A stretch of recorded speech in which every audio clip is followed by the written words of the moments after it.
Hi, everyone. Welcome. We're going to give folks just a minute to join. We had a lot of really great interest in this session. So want to give folks just a minute to get over here from the previous sessions, and then we can get started. But in the meantime, if you'd like to, please go ahead and drop your name, which organization you're representing today, and then where in the country you are, so we can just see, all of the spread of influence we have across the country today. And for those that are just joining, welcome. We're very excited for this session. It is some really excited, long-awaited new developments with the Opportunity Project. Again, we're giving folks just a minute or two to join and get over to this Zoom from the YouTube live stream. For those of you that are just joining as well, feel free to drop your name, your organization, and where geographically you're located while you're joining us today.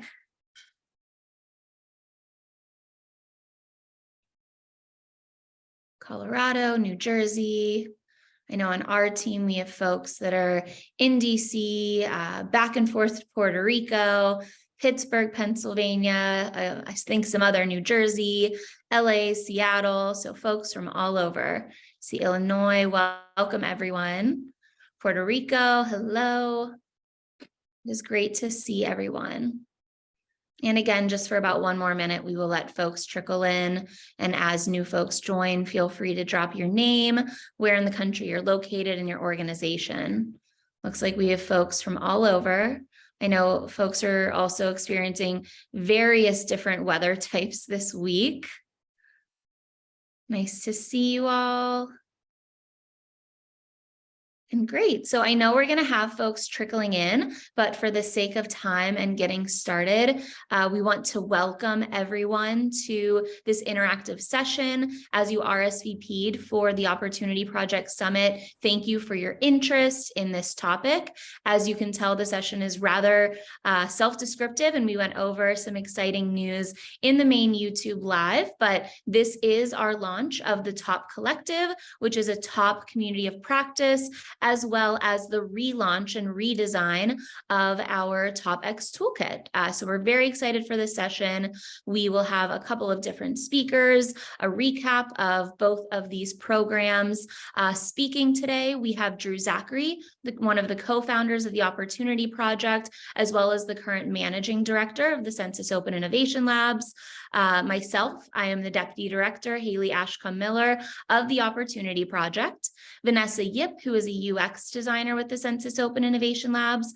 Alessandra Hartkopf, who is the senior designer with the Census Open Innovation Labs. And joining our team today is Nathaniel Weber, a program manager at the Consumer Financial Protection Bureau, and John Leggett, a program manager at the U.S. Department of Housing and Urban Development. So as each speaker speaks up, we'll have additional introductions. A large thank you to Nat and John for joining us for the perspective of previous top participants and really just overall leaders in the sprints that they had been a part of. So a brief agenda of what we'll be going over today. First, we're just going to kind of go over some exciting history and vision of the Opportunity Project so that folks understand kind of where we are now and where we would like to go. We will then do a TOPx Toolkit demo recap if you hadn't seen the live demo that occurred on the YouTube Live just a bit ago. So that'll be what's included and a small portion of time for Q&A. We'll then be announcing the TOP Collective with an overview and a Q&A session, and then hearing from Nat and John, who are inaugural collective members that participated in some kind of discussion and research over the summer to make sure we're setting this collective up in a way that is beneficial for all participants. Lastly, we'll do an ideation session so that you really can kind of interactively problem solve and think about a problem statement brainstorming activity that may be beneficial for your agency in the upcoming 2023 and potentially use cases for the toolkit and the collective. At the end, we'll have an interest form for those that are interested in any of the topics above, as well as some Q&A. So again, a huge welcome. I see a lot of great representation in the chat. We're thrilled to have you here and to announce these exciting items. And with that, I will hand it over to Drew Zachary, who I mentioned is one of the co-founders of the Opportunity Project, as well as our current managing director. Thanks, Haley, and welcome everyone.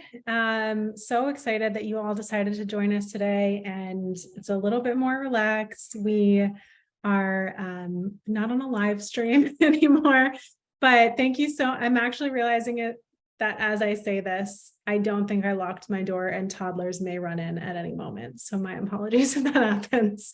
I'll try to step away and like barricade myself in here as soon as I have a chance. But thank you. Really grateful for everyone's collaboration and interest in this session. It's one that's very near and dear to my heart because, like Haley said, I've been involved since before this thing was even called the Opportunity Project, and back before anybody knew what a tech sprint was in government. I assure you, everyone thought we were crazy at the time. But let me take you back, if you haven't heard this story before, to late 2015, even holiday season 2015, we kind of got the call at the White House in 2015, received the direction to create something that would ultimately become a tech sprint. The idea was basically, hey, the Department of Education did this thing called the college scorecard. Let's do something like that with like housing data and workforce data and all kinds of other data. And the idea and what sort of was the premise of the college scorecard was let companies and data scientists and people outside of government build cool stuff with data and figure out what's really in the data and create things that serve different kinds of users. It probably wasn't even that well articulated at this point because this is with 7 years of hindsight, but it had worked. And so we set out on this path to ask tech companies to do something with data. We didn't have any infrastructure behind it. We just had a small, scrappy team that involved HUD, the Census Bureau, the White House, some presidential innovation fellows. One of our other co-founding team members was Denise Ross, who's now the US Chief Data Scientist and spoke at Summit yesterday. And we sent around a 2-pager and said, hey, Redfin, hey, Zillow, do you want to build some stuff with federal open data for consumers? And we'll provide you feedback and connect you with different kinds of use cases. Maybe the use case will be a Section 8 voucher holder who wants to transition into a better housing option or wants to understand what economic opportunity and social mobility looks like in different neighborhoods to understand where they would love to live with their kids. Maybe it's about finding out what schools best serve different kinds of families and students and children. We put forward a bunch of use cases and a bunch of data that was already open, by the way. It did not even open new data. And what came out of it were the first 12 top products. And they were built by companies like Redfin, Zillow, Esri, a bunch of startups, small businesses, a couple of nonprofits. And I think at that point, we were all kind of hooked on the process and had decided there was really something to this. And it originally was designed to just be a one-time event. We were going to showcase those 12 products and call it a day, but had realized about halfway through of what was at the time only about a 6-week sprint that we were on to something.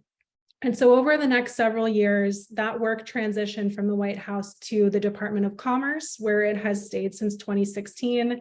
And the Census Bureau has really been the leading partner since 2017. And our team, Census Open Innovation Labs, has primarily been leading all things Opportunity Project. And that meant a lot of testing and iterating, because I promise you, if you look right now at how we do the Opportunity Project, it's quite different from what we did in that first sprint. In a few different ways. It's longer, it's about twice as long. We now run 12 to even 14-week sprints or development cycles, since we're getting into not quite sprint territory at that point. We have, in 2017, we flipped the whole process on its head. We had no user research phase and no data exploration phase in the first sprints. We just went right to, here's a use case, go prototype a product, and we'll give you feedback in 2 weeks. And as we, practice our own methods of human-centered design and user feedback, we of course learned it's too fast. Federal data is too massive. We need time. We need dedicated time to explore the data, find what we need, figure out what's there, dedicated time to get to know real end users and ensure that what's being built is actually going to be useful to the people who are supposed to use it in theory. And so I mentioned this morning when Natalie Evans-Harris spoke that she was the first person to suggest having the user advocate role, to having end users and people who know a lot about end users in the sprint. They were not in the first sprints. We had pretty much federal agencies and tech teams. And so all of that to say, we've come a long way. This slide, really reflects all the learning that's taken place. We now, I don't think at the beginning ever thought that the answer to how this scales would be more sprints and more products, but that's really how it's turned out, because each time we do a sprint, 30 plus agencies, 7 years later, many, many sprint cycles and demo days and teams. It always works. It always works. And that is incredible, because I think it's really bigger than each one of us that participates in this process. It's really remarkable to sit at these summits and see teams that, I've never had a conversation with many of them, even though they seem wonderful. I haven't sat in all the demos.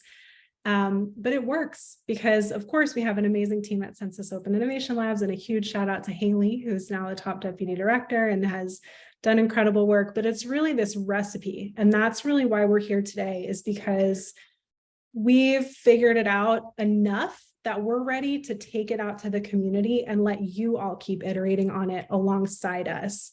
We have figured out 7 years in, or really around 5 years in, is when we started to see that consistent magic happening. We weren't iterating that much anymore. We had kind of figured it out after adding new roles, changing the sprint process, tweaking things here and there.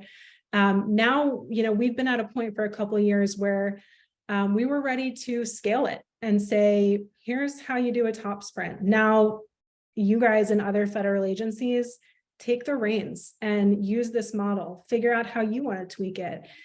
Everybody keep contributing to kind of the user research and the ongoing iteration of this product and this process. And so when we first introduced the idea of sprint leaders, which is also something that hasn't always been around, in 2021, that was a huge experiment. And actually, I just want to interrupt myself and say, please feel free to chat, ask questions, add in your thoughts. I'm looking at Nat and John on screen right now, and I know you guys have obviously been sprint leaders, so just feel free to chat and chime in. This is supposed to be an interactive session, so I would love to just get everybody's thoughts and reactions along the way. When we first introduced that role of a sprint leader, that was new. Previously, the Census Bureau kind of took your problem statement and then did everything for you. But we knew that that was not going to result in the learning that we wanted to see at each federal agency. If we were partnering with 8 agencies, we wanted people at 8 agencies to be learning how to do a top sprint and how to make it work in their context. We work with some regulatory agencies, some grant making agencies, you name it, and each context is different. So we wanted them to have the flexibility to change it how they needed to, but also have the backbone of, here's the things that you really have to do to keep it a top, what makes top. So we set out on that experiment, and it worked incredibly well. This 2021 sprints, I would say, were a huge success. And that's not all to say that we didn't learn, because of course we always did. And I remember from John's team at HUD, and of course Nat's team at CFPB, we got great feedback on the kinds of things that needed to change to make it work for you at your agency. And so we're always learning, but we got the result. Sorry about that. We got the results. My apologies. I'm sure other people have toddlers. Please type in the chat if you do. So thank you, Haley. So we're always learning, but we did get, we got great products, and we've seen the traction at the agencies where we continue to partner. I think Nat, y'all's first sprint, I believe both you and John were in 2021, but correct me if I'm wrong. So it's been great to continue to partner with you and learn together. So that kind of brings me, can't wait for the teenage years. That brings me to why we're here right now, which is, what's the vision? And I think we can advance the slide, maybe more than one slide. Maybe one more. Thanks, you guys. Okay, so one more to the vision. So our vision is that everybody can pick up a top sprint and use that to solve a problem just as easily as someone would say, hey, let's do a procurement, or hey, let's do a prize competition, or let's have a grant or something like that. We want it to be an obvious way that people, you know, an obvious lever that feds reach to solve problems for the public. When you get something handed down to you from the White House or OMB, when your leadership says, we've got to answer the mail on this problem, or we've got to be able to solve this problem that we're not getting traction on. We want an obvious answer to be, let's do a top sprint. Let's bring in some tech partners and cross-sector collaborators and see what comes out in a very short period of time.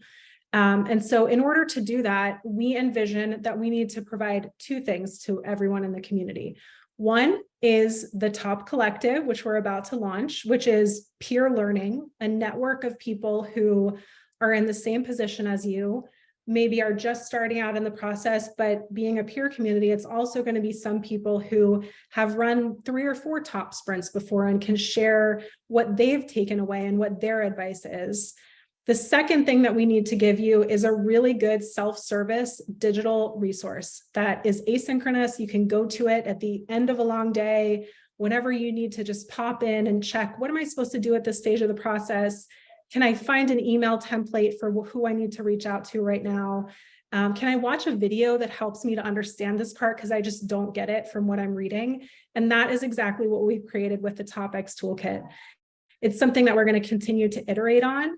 But I am really excited. I hope you can tell about this version of it, because we first had this idea a couple of years ago and it took a long time to create what's there. What's there is a beautiful, I hope, highly functional and useful digital product, but it also is our playbook, like is what we use. It's not like watered down for everybody else in government. It's what we use. It's if we're going to write a template email, if we're going to facilitate a beta demo milestone, this is what we use. So again, it's very much in the spirit of open government. We are here to share with you what we've learned because we are very confident and we really strongly believe that it works. And we have seen it work year after year after year. So I'm so excited for this session. I would love to keep the chat going, hear, you know, everybody's live Q&A and reactions. And I will, I think with that, hand it back over to Haley. Thanks so much, Drew. So before we dive in, and again, just like Drew said, please feel free to be engaging in the chat. I think everyone already is, and that's exactly what we are aiming for today. Again, just kind of a deep breath at the end of Friday, so we can all just learn and chat with one another. But diving into a TOPx Toolkit kind of recap, as I mentioned, this was demoed largely on the YouTube live stream just a bit ago. That full demo was also recorded, but we're going to do just kind of a refresher. So I'd like to hand it over to both Vanessa and Sandra on our digital and design team, and they can further introduce themselves and their wonderful experience as well. Thanks, Haley. I think I need to be spotlit, but I'll wait for that. To take a page from Drew and be a little bit more casual, I think some of you probably saw the demo during the Top Summit that happened on YouTube Live, but I can just go into a little bit of detail behind the scenes about what the toolkit looks like. Drew made a lot of points too that I think are super relevant to why the toolkit is such a big product for us and something that we've been working toward and really want to make available. She made it very clear that Top has evolved, it's changed, it's been iterated on, and what we want to see is it be scaled. So we want anyone to be able to run a Top sprint without having to rely on COIL to help them facilitate it. And so a big part of that is the TOPx Toolkit, like Drew mentioned. So you'll see Vanessa in a bit is going to do a really, really brief version of the live demo she did during Summit, which if you want to look back on YouTube, you can watch the full 5-minute video, which will give you the whole behind the scenes, how to use it, best practices and functionality. But the TOPx Toolkit is really meant to be extremely user-friendly and very adaptable. So like Drew said, it's a tool for you to be able to run a top sprint at your agency on your time and based on your needs and challenges.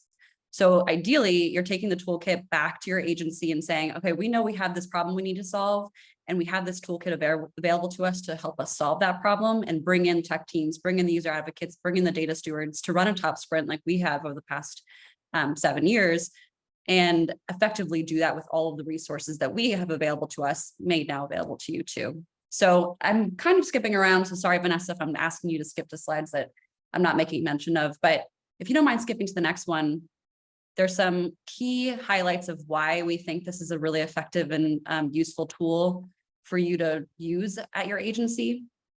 I don't need to read these verbatim. You see them here on the screen, and also I made mention of them during the live demo earlier in the summit. But what's really crucial to understand, I think, is that we have heard many times that there are requirements to use reused data, federal data sets. We know that there is a real desire to think about innovation and innovative practices at federal agencies. We know that people want to engage with data consumers. They want to think about how they can bring in other sectors and other industries. And we think the TOPx Toolkit can help you do that, and that the top sprint method and framework certainly helps you do that. So our hope is that you'll take the TOPx Toolkit, like we said, back to your agency and run a sprint. And if you don't mind going to the next one, Vanessa. And then, of course, I think you'll share your screen and show us a little bit about what the toolkit looks like. But in the toolkit, you'll see it's very clear, straightforward language. It includes tips and best practices. So we've obviously run many sprints over the past 7 years, and we've seen sort of what it looks like to run a successful one. We know where the issues might be and where people have difficulties and have struggled. So we definitely want to make everything that we have learned as available as possible.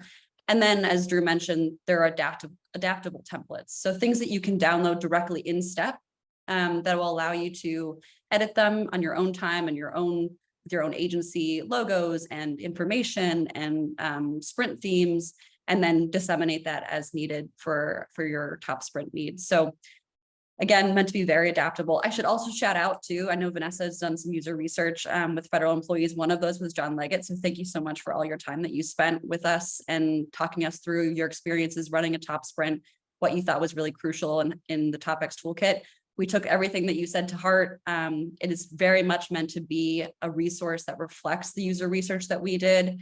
We've also, and I'll mention this after Vanessa does her demo. Actually, if you don't mind skipping ahead, I'll just talk about the thing and then I'll stop talking and then you can one more. Again, thanks to Drew for showing us that we can be more casual in this session. So Vanessa will do a light demo, but related to user research, we really want to hear from you. We're really, really eager for you to use this toolkit, and we're hopeful that you'll over communicate with us the entire process about what your experience feels like and looks like. We want to share your success stories. You'll see there are some case studies on the TOPx Toolkit introduction page. We want to replace those with new ones. We want to hear all the time that you use this, and we want to know what it looks like for you. And we also want to make modifications based on your feedback. So we want this toolkit to be a resource for federal agencies that works for federal agencies. So if there's something that isn't working for you, a format or a template or language that doesn't make sense, we want to know that so that we can adapt the toolkit, improve upon the toolkit. And it is definitely a resource that we hope to iterate on and modify over and over again. So I will stop there. We will finish this portion with a question and answer, but Vanessa's going to share her screen and show you a little bit of what the toolkit looks like in case you missed it during the live stream. Hi, everyone. So just a quick recap of the TOPx Toolkit demo. So you can find the toolkit on the Opportunity Project website in the Resources tab in the navigation bar. And you can also find it via any search engine. Just type in TOPx Toolkit and you can select the first result. Also, you can type in opportunity.census.gov/TOPx Toolkit in your browser bar, and that's how you can access it as well. So here's the introduction page. So you can learn more about the top model and also the TOPx Toolkit through this learner video here, which more videos will be added to the toolkit in the coming months, actually. And the toolkit will provide you with the necessary information to run a 12-week product development cycle, a top sprint. And you can also explore the hundreds of different past products that are produced from past top sprints here, where you can click on the button here. And so going to the phases pages, so there will be a high-level overview, as you can see here, and also a goal section with the sequential steps, with the duration, and also the time indicated. Inside the steps, you will also see a tip toggle where you can open and close it. and also downloadable templates and resources, and also external resource links as well. Also at the very bottom, you can also download all the templates and resources for each phase at the bottom of the page here, as you can see. And also we have a glossary that includes all the top specific terms that are used, and also some of the product design terms that are used throughout the TOPx Toolkit. And last but not least, we also have a download all resource button here where you can download all those templates and resources inside the whole of the toolkit. And now, Sandra, handing it back to you to the Q&A. Thanks, Vanessa. Yeah, so we're sort of plugging through as fast as possible, knowing that, of course, we teased this a little bit earlier, and some of you may have already watched the full demo and seen this, so it's not as big of an announcement as it was earlier today. But we're curious if you have any questions, if there's anything about the toolkit that you want to know, things that we haven't addressed already, feel free to drop them in the chat and I will look for them there. I think people also probably could unmute themselves, but if you prefer to drop in the chat, that is absolutely fine. We'll just give it a minute in case there are any questions.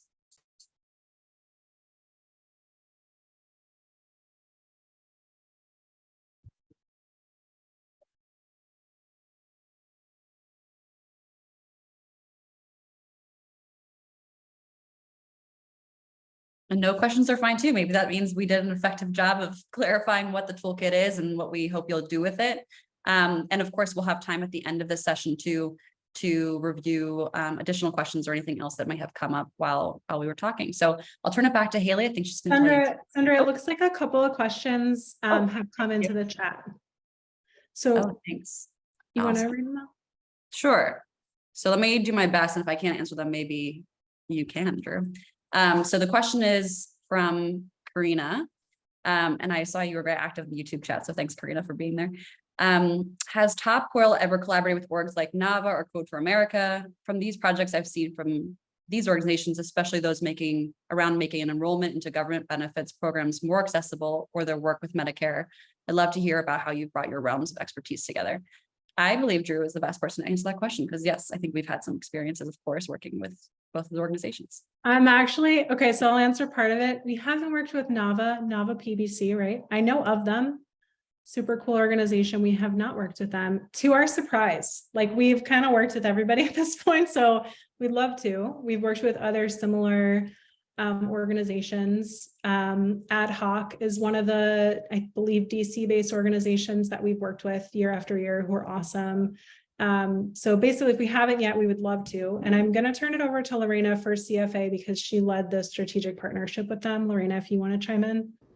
Yes, thank you so much, and thanks for the question. So we have collaborated with Code for America for several years in different capacities. We've had, at that point, I believe there were 87 brigades across the nation. Many of the brigades not only participated in top sprints themselves to do products. There's a good example with in Miami, the Miami Tech Brigade of Code for America. They worked on a particular solution in partnership with Microsoft, for example. In that case, it was like brigades specifically signing up, so not Code for America as a big umbrella. However, we have presented and have collaborated with the Code for America summits, and then the brigade, brigade offsites that they have done in Cleveland, Ohio, here in Washington, D.C. So we're always kind of pretty active, and they have been extremely supportive as well. So Jen Palka, which is a great advocate, of course, of civictech, and one of the founders, has also been very supportive of the Opportunity Project. We would love to expand the collaboration. And of course, there's a lot of relationship management that happens when we do top sprints and we recruit. So we would love to continue to expand on those collaborations. And we, in past years, have worked to kind of deploy the model of the Opportunity Project at a city level. Most recently, and you heard from the Top Cities team, which is a great model as well, is to work with other collaborators that really kind of get into the city ecosystem at a local level, which basically it's the model of Code for America and the different brigades. So if you have any ideas or connections with the current leadership of Code for America, we would love to kind of re-engage and continue those conversations. Thank you, Lorena. I saw another question, and I think Drew, you answered it in the chat, but in case we wanted to go into more depth about how TOP has been used for non-tech problems. I know that that was something that we addressed much more intentionally this year. Yeah, similarly, Lorena may want to expand on this because it was Top PR or Haley.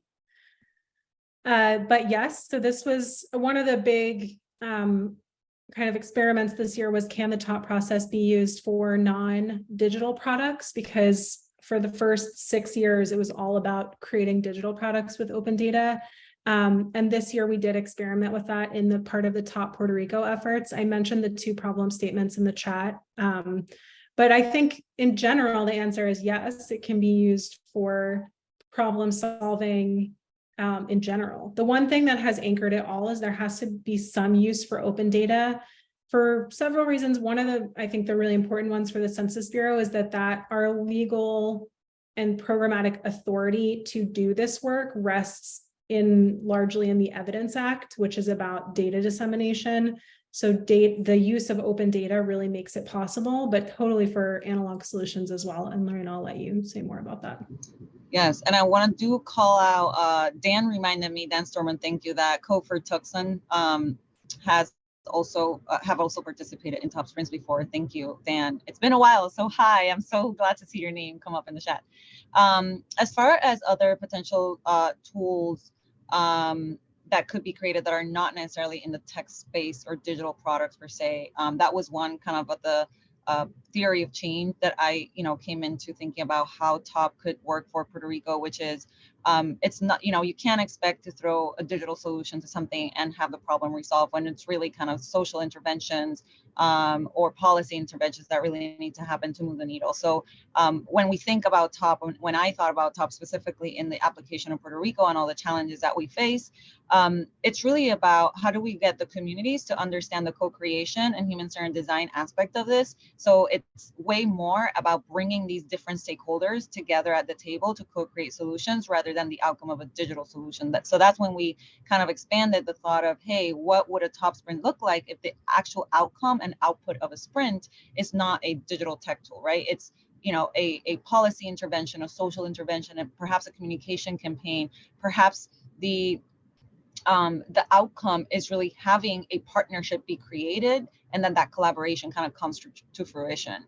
Like a local organization or nonprofit or community-based organization working with a department like the Department of Education, and what could come out of that. But it's really about teaching the model on the process of collaboration and thinking about how agile development, whether it is for creating a digital tool or whether it is for coming to an agreement on a particular policy matter, that's where the magic happens. So I think there are so many applications of using the same TOPx Toolkit for other purposes, right? And I think the human-centered design, teaching human-centered design and getting people, having a little bit more experience in what are sprints and how do you iterate, how do you kind of learn and apply and kind of do that in an iterative fashion, that has a lot of value too. And for Puerto Rico, what we saw is that it was transformational, how understanding the very basics of human-centered design and agile development really worked in getting collaborations happen that otherwise wouldn't be at the table, specifically with the government of Puerto Rico.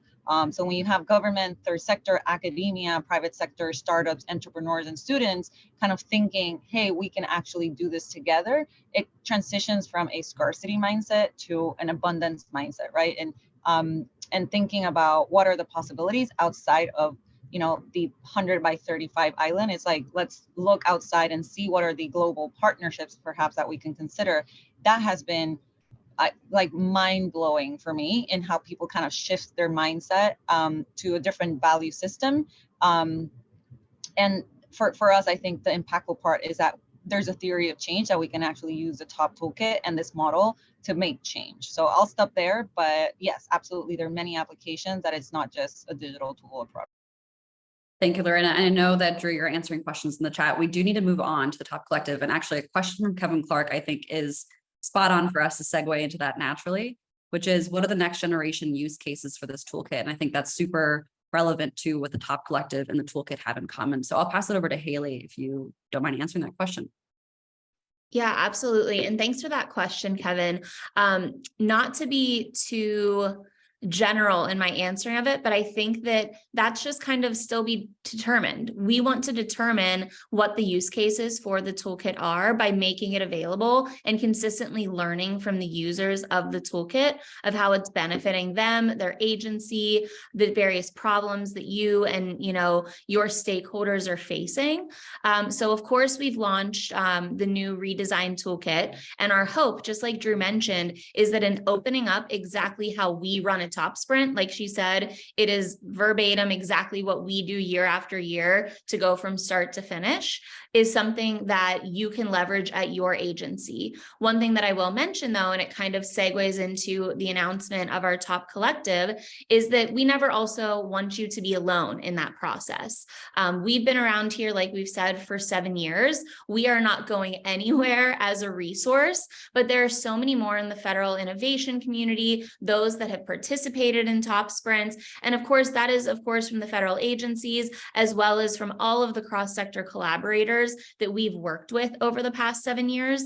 And we want folks that leverage the toolkit to have resources that make them the most successful that they can be. So the toolkit, of course, is that playbook, how to do it step by step, what the process is, resources that you need.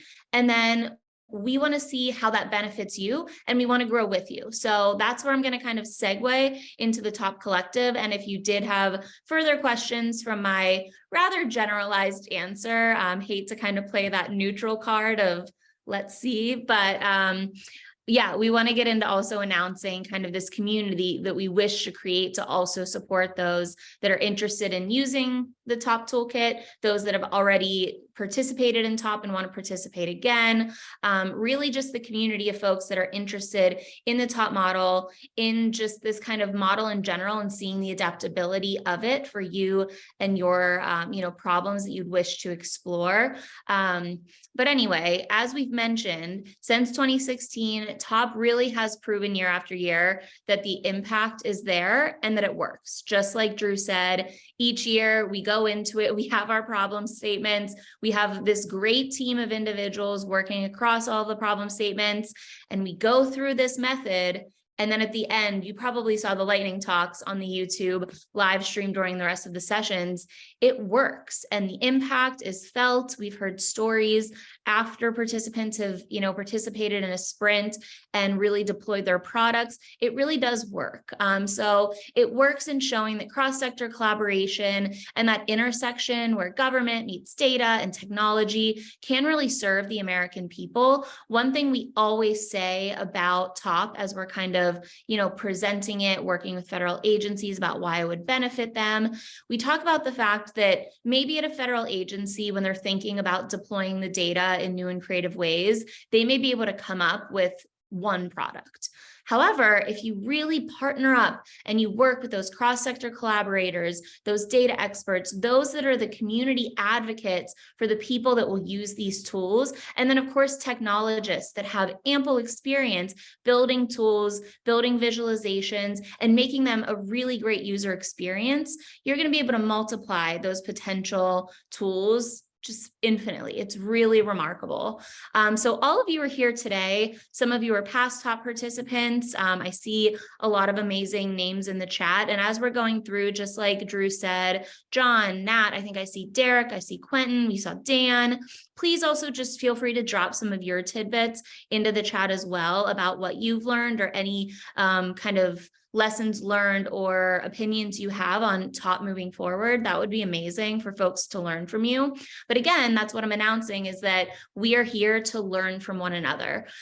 We don't think that we know it all best. We have a lot of experience, have continuously improved year after year, and we want to hear from you. And we want to have a collective community where the top model can continue to scale and can continue to grow with the best case use scenarios of all of its members. So really it's you that makes TOP what TOP is through the work that you do, the work you've accomplished, and the vision that you just overall have for public service, civic tech collaboration, cross-sector collaboration. Really, the continuity of the TOP model is not possible without all of you. So that's why we're announcing the TOP Collective. We created it to help agencies in solving, just like we've said before, these public-facing problems by running a TOP sprint with a network of support to enable you all to do so.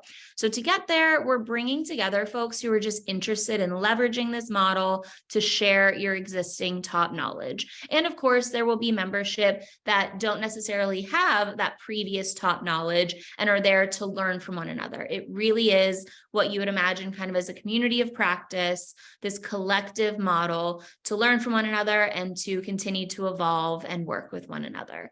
So we hope that providing a space kind of outside the normal cadence of a TOP sprint will really allow the sprint leaders to get up kind of to speed earlier and facilitate kind of these more fruitful connections.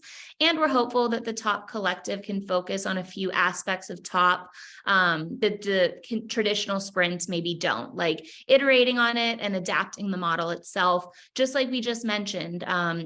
In top cities, in iterating to make non-digital products, we want to consistently see how the TOP model can expand for multiple different ways of serving the public.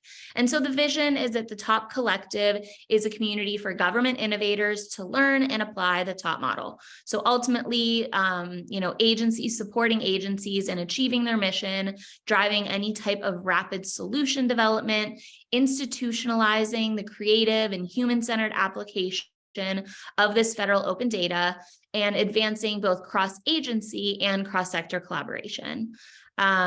So as Drew mentioned, her remarks, TOP has, we have this vision. We're thinking 1 year ahead, 3 years ahead, 5 years ahead for the growth of the TOP community and kind of the expanded impact that it can have.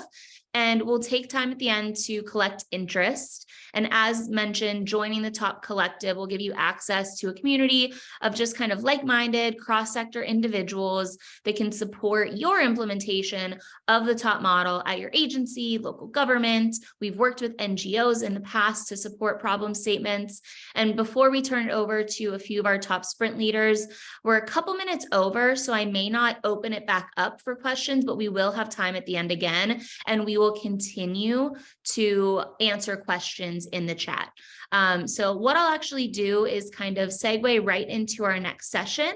And like I said, please continue to drop into the chat. And also, again, to those previous TOP leaders or to those that are interested in learning more from previous TOP participants, continue to drop into the chat any insights that you have. But just to kind of get right into it, we have two amazing individuals that have participated in TOP sprints in the past. And one other thing is that over the past 6 months, we kind of piloted this TOP collective model to learn from some of these past sprint leaders from agencies.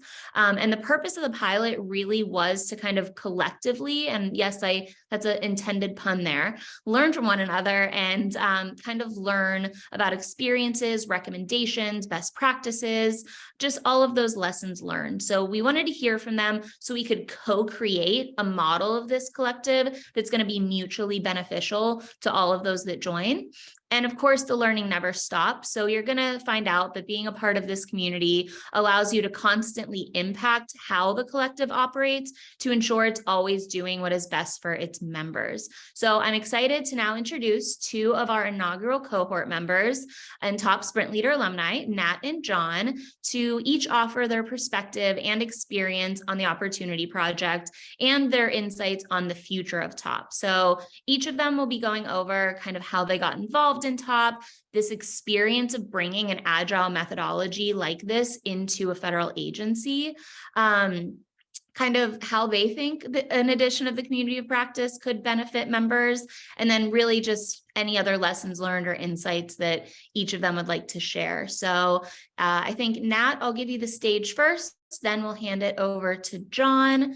And yeah, we're just excited to learn from you and allow folks, now that we've opened up the collective, to hear what you have to say, because it's been a lot of learning we've received from you over the past 6 months. Well, thank you. First off, thank you for inviting me to come share about our experience with COIL and TOP. I'm not going to bury the lead. I think it's a great program. I love it, and I hope that's what everyone hears through what we share. But how did we get involved with TOP? Prior to joining TOP, CFPB had experience hosting our own tech sprints, but those efforts were largely focused on problem statements that were additive to our current capabilities, or that would teach us more about data that we already had in-house. So we have, say, the Home Mortgage Disclosure Act data, and we wanted to learn more about the insights that we could get from that. But during the early stages of the pandemic, we became really concerned with the number of households that were being displaced, despite a program available to keep people in their homes, the Emergency Rental Assistance Program. This program was not widely known, and we believed it was essential to engage the private sector in both amplifying the program as well as making it more user-friendly and easier to access. Given our past successes with tech sprints, we really wanted to use a tech sprint to accomplish this goal. But we didn't have any experience taking a product to market or using the tech sprint to take something to market. And that's where TOP came in. And we learned about TOP through this and how you utilize tech sprints exactly for that purpose. And we found that to be tremendously helpful. So that's how we got involved with TOP, and I can continue, or did you have questions that you wanted to ask him? Sorry. I think just maybe if you don't mind, digging right into kind of how you think something like the collective can really benefit, and how you really think the future of TOP may just influence federal agencies and just innovation government-wide. Absolutely. So what I would say, the TOP team has been great to work with. So I'd say if you have the opportunity to work with the TOP team, do it. They're phenomenal resources. What I'd say about tech sprints in general and how it helps move the ball forward with innovation, I would say, well, let me actually talk more about pairing with TOP. The team really organizes. So if you look at this toolkit, it'll organize how you work through a tech sprint. It'll help you facilitate the engagements. The TOP team really, and I'm sure the toolkit that I haven't gotten to dig deep into will help you refine your problem statements to make them more attractive so that tech teams are interested in joining. It's a two-way street. You need to make sure your idea is attractive to those who you want to participate in this. And the TOP team was really good at helping us with that. The TOP team helped us identify meaningful data sets and data stewards that contributed to the tech team's efforts. And I'd also say that the shared connections, the TOP team helped share connections with us that helped us build cross-agency federal teams. So we had Department of Treasury, HUD, HHS. We had a number of federal agencies that I don't think we would have been able to pull together ourselves just through our bureau. And they also introduced us to new partners that we hadn't worked with in the past. And actually some of our best partners from our tech sprint came from the top kind of, I would say, experts or the top alumni base. So I would say that. I would also say, don't be afraid to modify the TOP methodology to what you need. We're a regulator. We were very concerned about who we partnered with. We didn't want to make sure that we weren't partnering with anyone that we were going to end up having a supervisory or a enforcement action against. So we worked really closely with legal to vet who we partnered with. And I'd also say a lesson learned that we had is being really intentional that your goal, you know what your goal is. Is it to understand your data better? Is it to launch a product into private sector market? Is, what is your goal? And hammering that home with whoever you're sourcing or asking to participate in your tech sprint. There's always going to be the group that wants to sell you something. Hey, we built something to this tech sprint, we want to sell it to you. And to be really intentional up front. Hey, I want you to take something to market for yourself. We're bringing data to bear. We're telling you there's a need in the marketplace. There's a need in the community for something. This isn't for us. This is truly for whatever the goal of your organization is. And I'll stop there so I'm not taking all the time from John. Thanks, Nat. And I think, just some of those points are really helpful in mentioning, your regulatory agency. So if there are others that join the collective that run into some of those same, not obstacles, but criteria that they need to meet, best practices from other agencies that have experienced and been in a similar boat, you mentioning that being really upfront in your communication, all of those just kind of further expand as to why we're looking at making this collective to have those conversations for just, like situations. And it's very funny that we had this conversation about cats and babies earlier, because I just received a baby toy in the mail that my cat is playing with on the table that is jingling. So I apologize to everyone. But with that, I will mute myself and hand it over to John to kind of go over similar, but of course, his perspective of, these topics. Hi, I'm John Leggett. I started at HUD during the 2020 lockdowns. I was hired into the Office of Innovation, and I spent the bulk of my career as a research consultant and a federal contractor. So I came into TOP with it rolling at 60 miles an hour, and it already had 2 managers. And so I sort of had what the community of practice might deliver, which is an on-the-job training session. And then when I took over in 2021, that proved to be very valuable.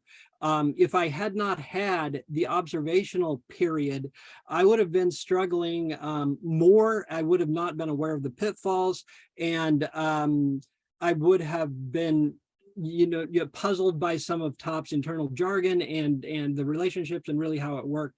But how I got involved was baptism by fire in the lockdowns with remote work.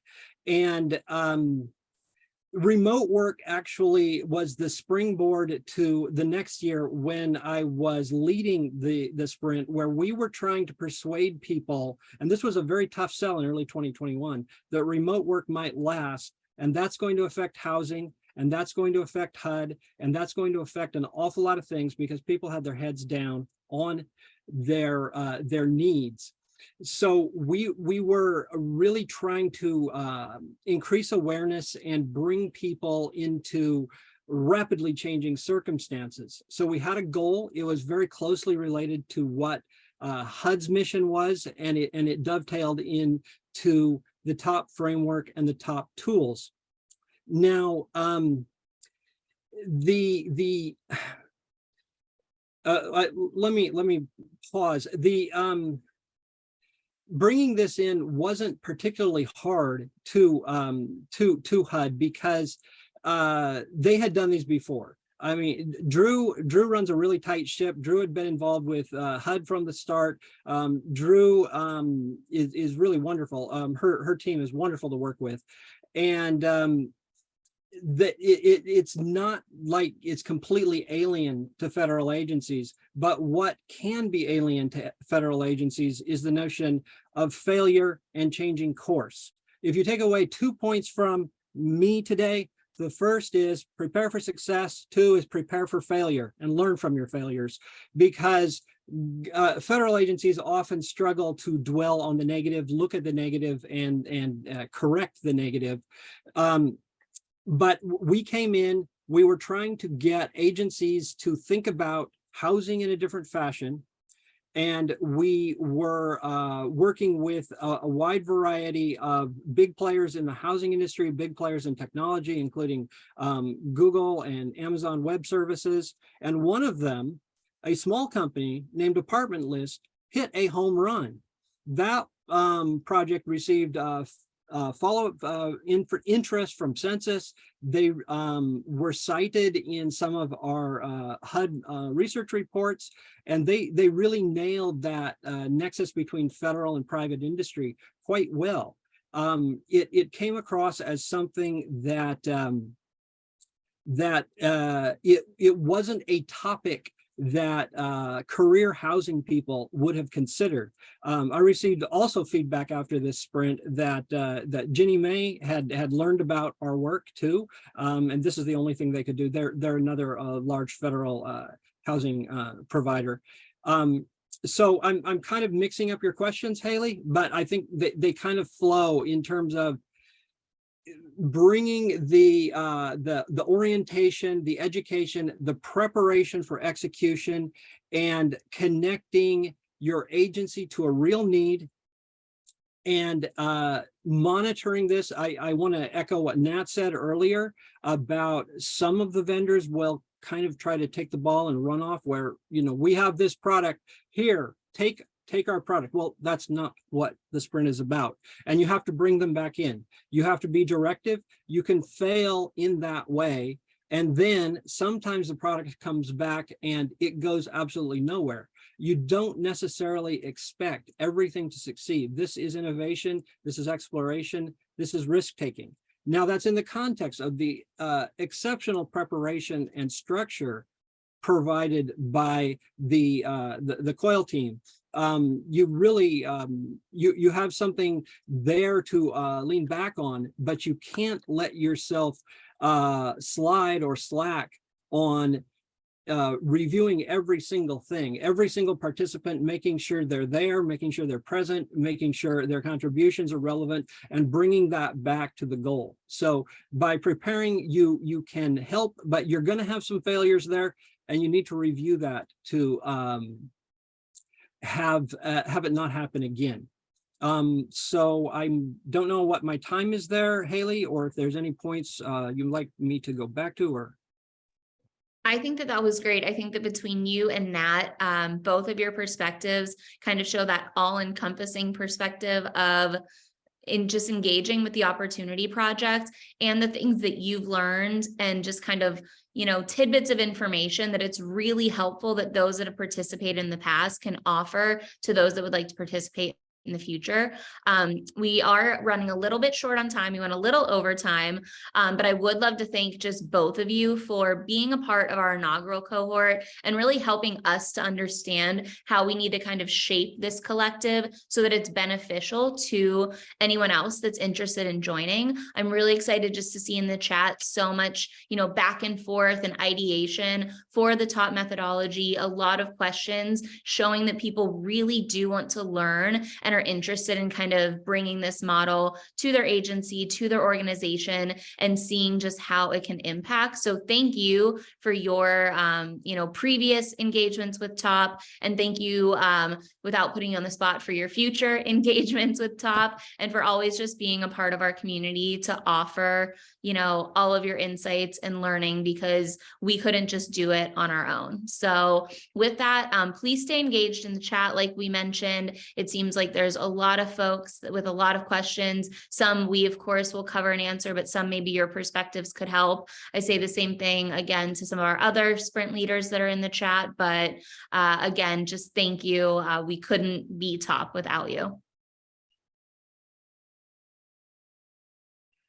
Great. So what we're going to do, we are a little bit over on our agenda, but I think that that's completely fine because so much of it has been just Q&A and discussion in the chat.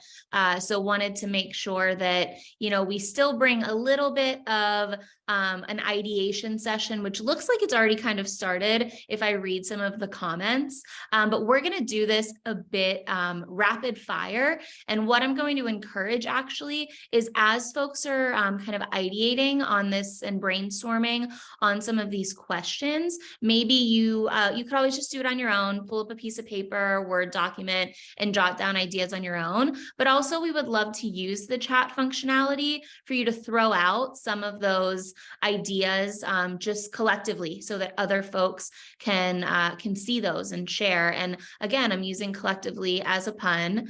It really is just a word that works well in this situation. But maybe for the next just minute to two, whether you do it solo or you want to drop it in the chat, please feel free to address what problems could you potentially tackle through a TOP sprint.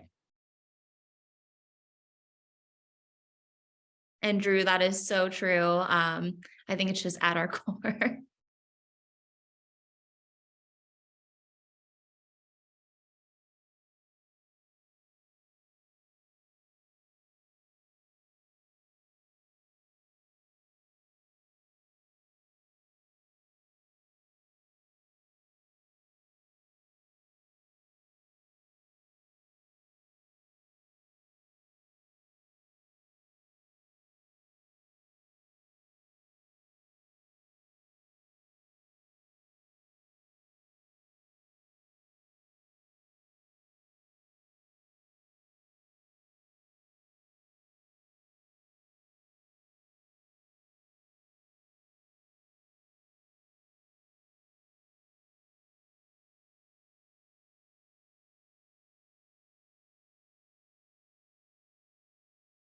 I'm not seeing too many dropped into the chat, although I do see some above just their data creation for other territorial and tribal governments.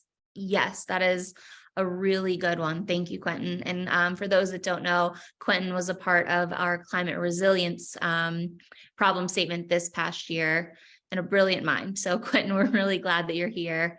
And that is a fantastic idea. Anyone else want to drop a couple into the chat? Let's see, create a product like an assets map for the development of innovation so that the people can use information to create. Thank you, Jose. I'm just gonna kind of read some of them out loud. Former Congressional Office of Technology Assessment reports the diversity of innovative applications required to create a successful national information infrastructure. I like that tie-in. Social determinant of health is a cross-sector opportunity. 5G inclusion, absolutely. Yes, these are all great ideas. And really, I think just very widespread different type of ideas too, showing that it really is kind of those public-facing challenges in any array of challenges that folks might face. Prosperity data evaluation by county, for improving quality of life. Amazing. Please feel free to keep dropping these into the chat. So far, I love where all of your minds are right now. And just for the sake of time, let's start thinking of kind of this next aspect of what data and information do you think you would need to solve those problems? And again, you can keep dropping them into the chat. I'm going to keep kind of examining these. Water use management tools. Ways for water, so ways for water constricted communities and regions to track and measure where their water is being used, wasted, and not maximized. Again, I love that one. Small businesses struggle to establish an online presence. We've definitely looked into some similar areas before, and I think that the continuity of problems like that is very, very important.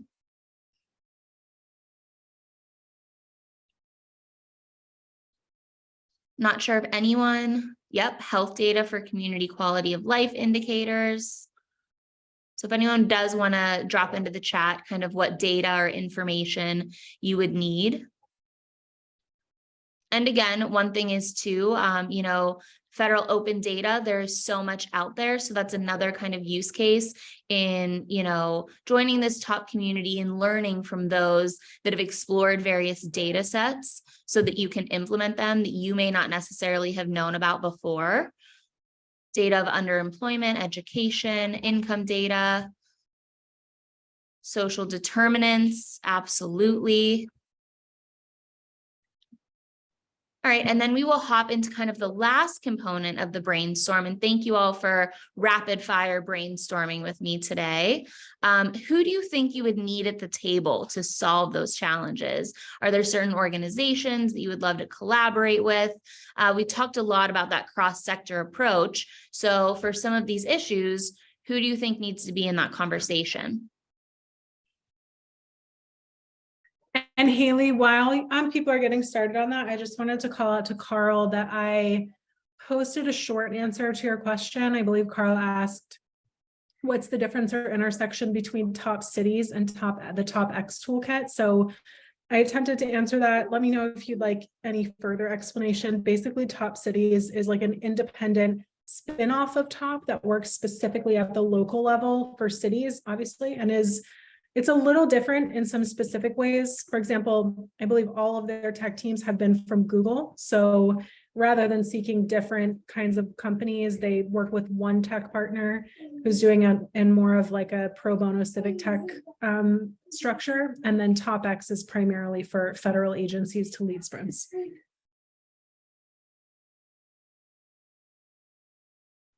Thanks, Drew. Yeah, that's really helpful. Let's see. Who should be at the table? County, I would assume maybe that's county government side, BLS, education department, census. Jasmine chimed in. looking like, you know, a great end user and user advocate type community. So business owners or managers, of course, folks like the web developers and content creators, graphic designers, marketing.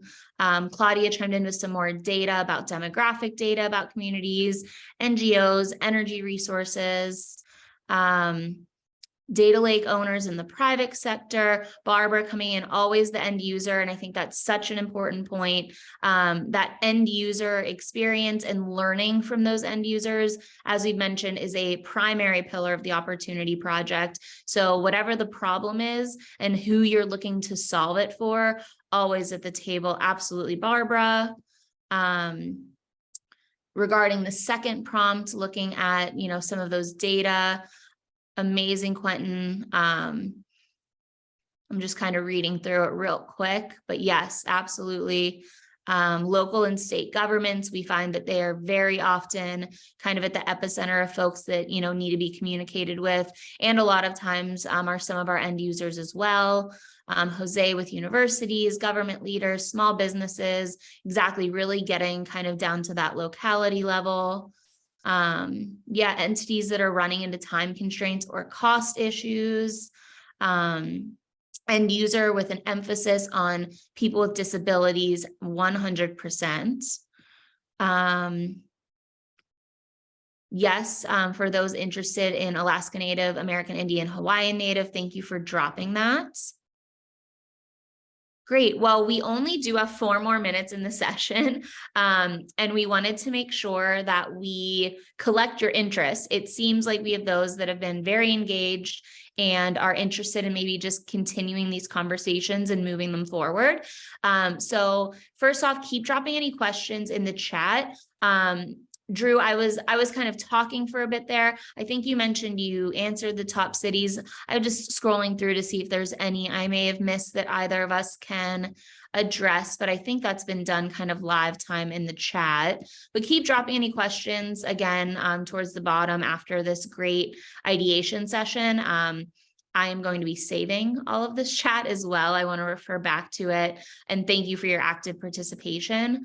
Sandra, if you wanted to go ahead and drop that interest form link into the chat, I would really appreciate it. And folks, usually we try to give everyone a couple of minutes to just take the time now to fill out these forms so you can go about your day. We are running down to the last couple minutes here.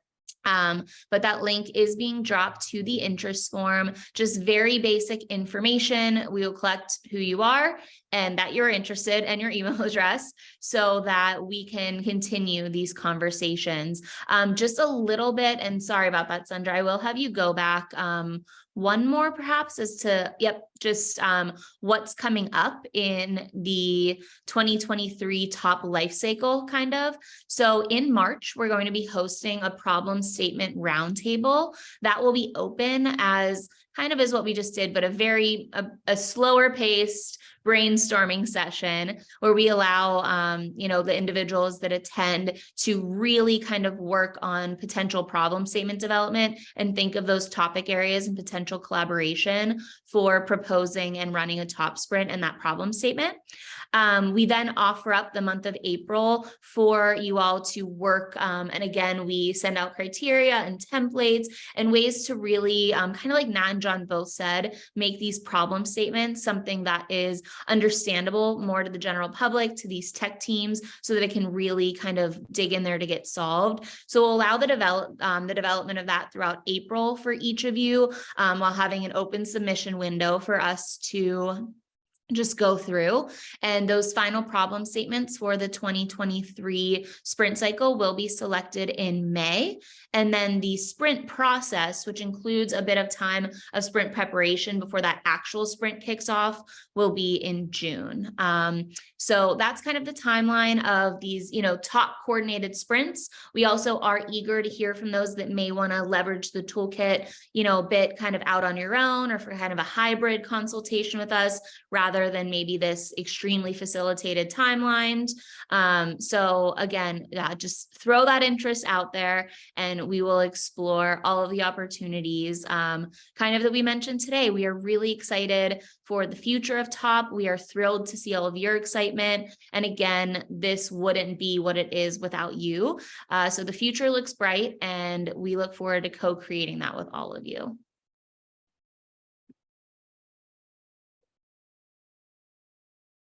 And with that, we are at 3:30 and there is another amazing interactive session that is coming up. So please, again, fill out that interest form, drop into the chat anything else. Drew, maybe I'll hand it over to you quickly if you wanted to introduce anything else or say any last words from your perspective. I don't have anything to add except thank you so much, Haley. Amazing work. Not to mention for any human on the planet, not to mention that you have a 1-week-old baby. So huge shout out to you and the entire TOP team. They're amazing. And we're so grateful for everyone joining this session today. What an awesome chat. We're so excited to follow up on all of these ideas and sincerely hope that you all will work with us and use the TOP model in whatever ways you're inspired to. So please don't hesitate to reach out. We posted a lot of links and yeah, looking forward to more soon. Great. Thanks, everyone. Have an amazing weekend and a good rest of your day. And we hope to see you over in the next session.